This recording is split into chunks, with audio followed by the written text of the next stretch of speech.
Selamat sore Pak Dit dan teman-teman. Kami dari kelompok satu yang terdiri dari saya sendiri Ragil, Eriska, Himayah, Maudi ingin mempresentasikan artikel yang berjudul Identifying Gaps on Health Impacts, Exposures, and Vulnerability to Climate Change on Human Health and Well-being in South America. Scoping review ini berfokus pada dampak perubahan iklim terhadap kesehatan manusia di Amerika Selatan. Penelitian ini mencakup kesehatan fisik dan mental, serta bagaimana faktor lingkungan dan sosial mempengaruhi kerentanan populasi terhadap risiko kesehatan yang terkait dengan perubahan iklim. Topik ini dipilih karena perhatian global terhadap perubahan iklim semakin meningkat, terutama dampaknya pada kesehatan. Amerika Selatan dengan keragaman ekosistem dan tantangan sosialnya sangat rentan terhadap perubahan iklim seperti banjir, kekeringan, dan kebakaran hutan.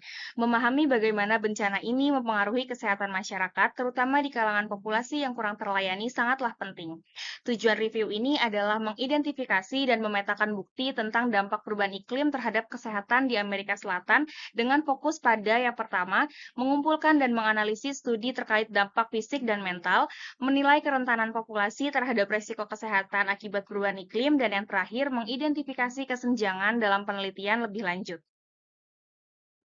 Baik, saya akan melanjutkan untuk PPT selanjutnya, yaitu terkait dengan metode, di mana di sini kita akan membahas terkait dengan protokol dari scoping review ini. Yang pertama di sini adalah identifikasi pertanyaan penelitian. Jadi identifikasi pertanyaan penelitian di sini adalah merumuskan pertanyaan penelitian yang jelas dan spesifik yang berfokus pada dampak, paparan, dan juga kerentanan terkait dengan perubahan iklim dan pengaruhnya pada kesehatan manusia. Kemudian yang kedua yaitu kriteria inklusi dan eksklusi, di mana kriteria ini mencakup jenis studi, populasi yang diteliti, yaitu hanya dampak pada manusia saja, dan juga konteks geografi yang meliputi area studi ini. Kemudian yang ketiga, pencarian literatur, di mana pencarian ini dilakukan di basis data seperti PubMed dan juga Scopus dengan kata kunci terkait dengan perubahan iklim dan kesehatan, dan proses pencariannya berlangsung dari Oktober hingga November 2021. Untuk pemilihan studi sendiri, proses pemilihannya dilakukan secara sistematis oleh 2 reviewer yang secara independen meninjau dan menyeleksi studi berdasarkan kriteria inklusi dan juga eksklusi yang telah ditetapkan. Untuk ekstraksi data, data dari studi yang terpilih diekstraksi menggunakan formulir standar yang mencakup informasi seperti judul artikel, tahun publikasi, penulis, jenis publikasi, konteks studi, tujuan artikel, dan juga temuan utamanya. Untuk yang keenam, penilaian kualitas. Jadi untuk penilaian kualitas di sini menggunakan panduan dari JBI. Kemudian untuk sintesis hasil dari studi yang diekstraksi, disintesis, dan dianalisis berdasarkan tema, faktor paparan, dan juga kelompok yang terpengaruh. Untuk pelaporannya sendiri, hasilnya disajikan sesuai dengan pedoman dari Prisma SCR untuk memastikan transparansi dan juga akurasi dalam pelaporan. Terima kasih. Proses pencarian dilakukan di beberapa basis data ilmiah dengan hasil berikut.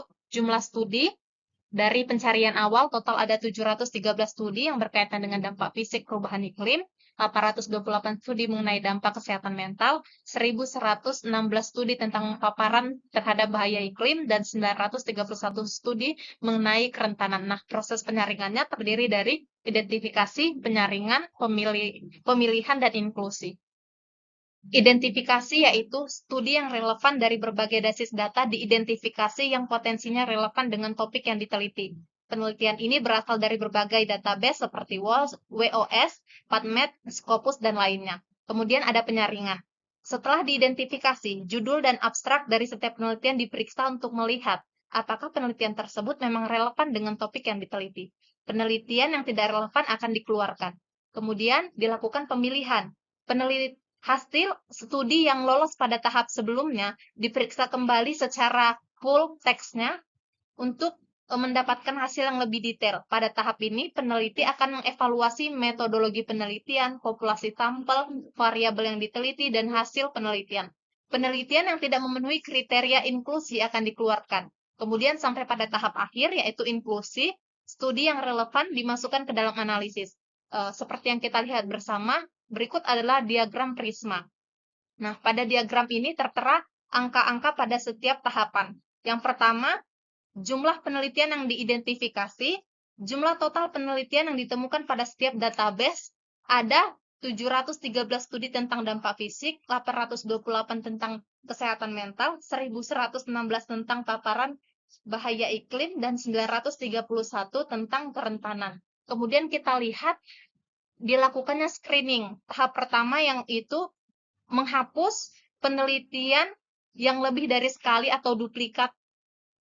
Setelah menghapus duplikatnya, jumlah studi yang memenuhi kriteria kelayakan berkurang menjadi 550 untuk dampak fisik, 721 untuk dampak kesehatan mental, 781 untuk paparan, dan 697 untuk kerentanan.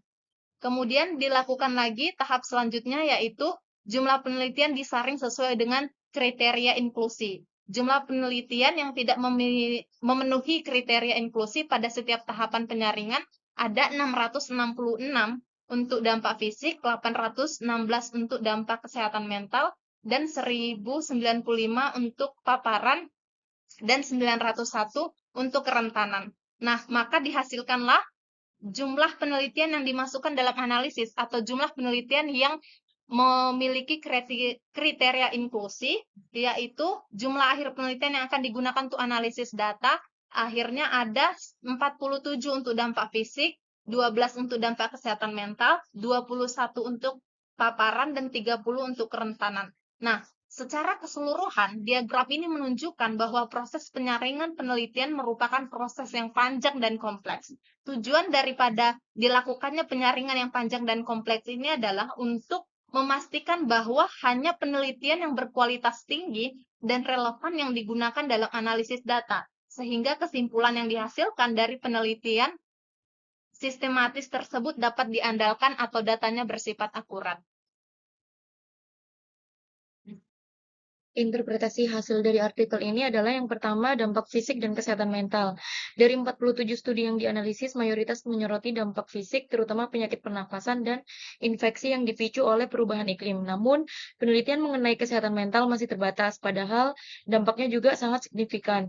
Di Amerika Selatan, peningkatan penyakit menular disebabkan oleh kondisi buruk seperti banjir dan kekeringan. Selain itu, kesehatan mental juga terdampak dengan peningkatan trauma, depresi, dan kecemasan terutama setelah bencana alam. Kemudian yang kedua, paparan dan kerentanan.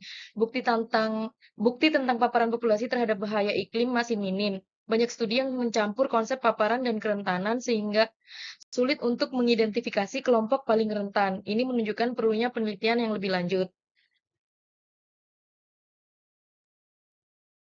Kemudian keterbatasan penelitian. Penelitian ini memiliki beberapa keterbatasan. Yang pertama, kualitas bukti yang beragam. Kedua, keterbatasan data khususnya dalam dampak kesehatan mental. Yang ketiga, bias pelaporan, di mana studi dengan hasil positif lebih banyak dipublikasikan. Keempat, variasi desain studi yang mencakup metode kualitatif dan kuantitatif. Dan yang terakhir, kekurangan data tentang kesehatan mental. Selanjutnya, hasil penelitian ini juga membawa beberapa implikasi, di antaranya yang pertama, pengembangan kebijakan kesehatan. Kebijakan harus lebih responsif terhadap dampak perubahan iklim dengan fokus pada kerentanan sosial dan kesehatan mental. Kemudian yang kedua, peningkatan penelitian transdisipliner, diperlukan pendekatan yang menggabungkan ilmu kesehatan, sosial, dan lingkungan. Kemudian yang ketiga, fokus pada populasi rentan. Penelitian harus lebih difokuskan pada kelompok rentan seperti mereka yang hidup dalam kemiskinan. Kemudian yang keempat, peningkatan metodologi penelitian. Yang kelima, pendidikan dan kesadaran masyarakat.